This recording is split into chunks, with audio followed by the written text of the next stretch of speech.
বাঁচাতে বাংলায় এনআরসি দরকার এবং এনআরসি লাগু করার জন্য প্রতিটা রাজনৈতিক দলের সমর্থন করার কথা বলছেন রাজ্যের বিরোধী দলনেতা শুভেন্দু অধিকারী। তিনি বলছেন বাংলাটা আস্তে আস্তে রোহিঙ্গাদের বাংলাদেশি অনুপ্রবেশকারীতে ভরে গিয়েছে, ভোটার তালিকায় স্বচ্ছতা আনা দরকার, বাংলাকে বাঁচাতে এনআরসি দরকার বলছেন রাজ্যের বিরোধী দলনেতা শুভেন্দু অধিকারী। আমরা বাংলাদেশি অনুপ্রবেশকারীতে ভরে গিয়েছে, তাই রাজ্যের বিরোধী দলনেতা শুভেন্দু অধিকারী তিনি ঠিক কি বলছেন শুনবো।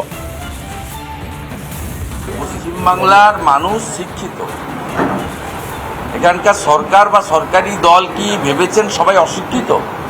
ভোটার লিস্টের নাম ইনক্লুশন, এক্সক্লুশন, কারেকশন, শিফটিং, এটা 4টে ফর্মে হয়। ইলেকটোরাল রোল রেজিস্ট্রেটিং অফিসার হচ্ছেন as per the norms district collector, মানে ডিস্ট্রিক্ট ম্যাজিস্ট্রেট।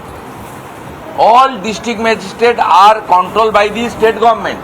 যে সমস্ত দল মিলে এনআরসির দাবি করা উচিত, ভারতীয় নাগরিক হলেই তার ভোটার লিস্টে নাম উঠবে, আধার কার্ড থাকবে, এইটা করুন না।